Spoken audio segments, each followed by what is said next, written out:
आज अयोध्या नगरी भारत की सांस्कृतिक चेतना के एक और उत्कर्ष बिंदु की साक्षी बन गई। आज संपूर्ण भारत, संपूर्ण विश्व राममय है।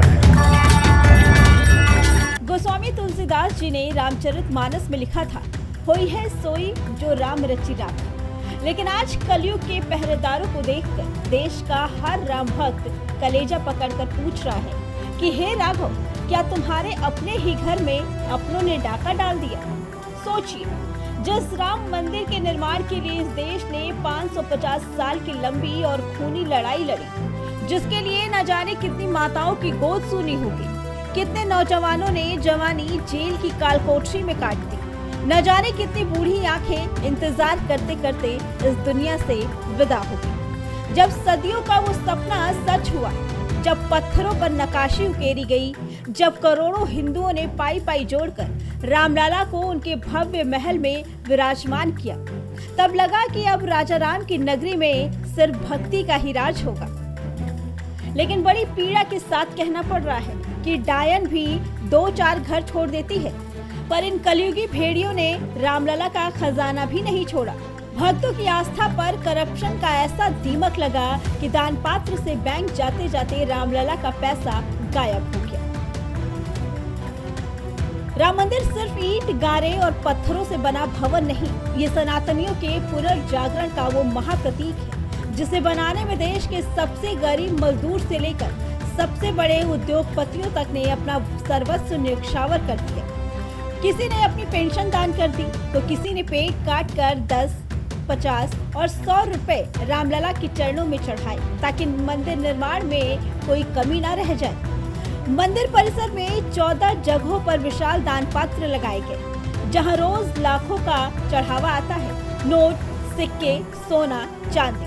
भक्त अपनी औकात से ज्यादा श्रद्धा वहां छोड़ जाता है। लेकिन आरोप है कि इसी निर्माण और इसी चढ़ावे की आड़ में पिछले 8 महीनों से भयंकर लूट खसोट चल रही थी। करीब 5 से 7 करोड़ रुपए के हेरफेर का ये कथित घोटाला अब सत्ता के गलियारों से लेकर उत्तर प्रदेश के एसआईटी की फाइलों तक पहुंच चुका है। राम नाम की इस पावन नगरी में कुछ लोगों ने लूट की ऐसी माया रची कि उनके ठाट बाट देखकर खुद कुबेर भी शर्मा जाए। एक वो दौर था जब अयोध्या में पहली बार रामलला के प्रकटीकरण के वक्त मजिस्ट्रेट के नायर का ड्राइवर बाद में विधायक बन गया।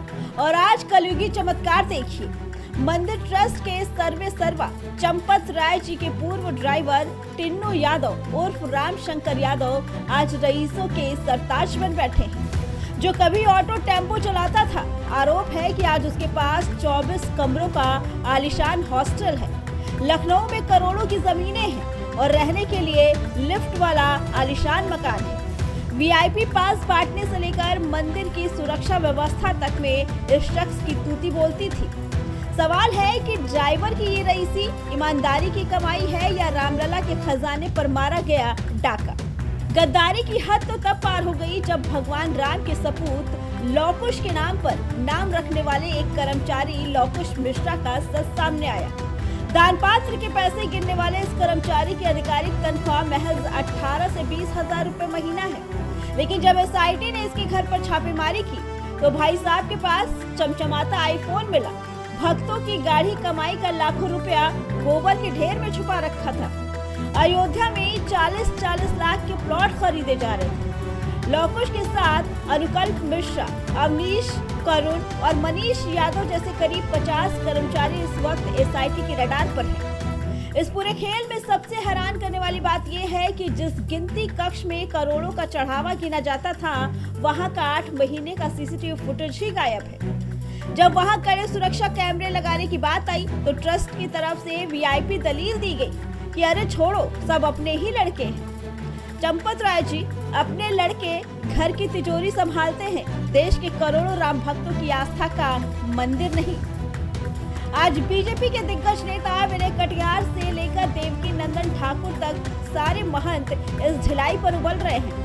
सवाल सिर्फ चंद करोड़ रुपयों का नहीं है, सवाल उस भरोसे का है जो 550 साल के संघर्ष के बाद इस देश के हिंदू ने वापस पाया। अगर अगली बार कोई गरीब भक्त मंदिर में पैसा चढ़ाते हुए हिचकिचाएगा, तो उसकी आस्था की हत्या के जिम्मेदार ये भ्रष्टाचारी ही होंगे। हम उत्तर प्रदेश के मुख्यमंत्री योगी आदित्यनाथ से हाथ जोड़कर अपील करते हैं, महाराज आप खुद एक प्रखर राम भक्त हैं।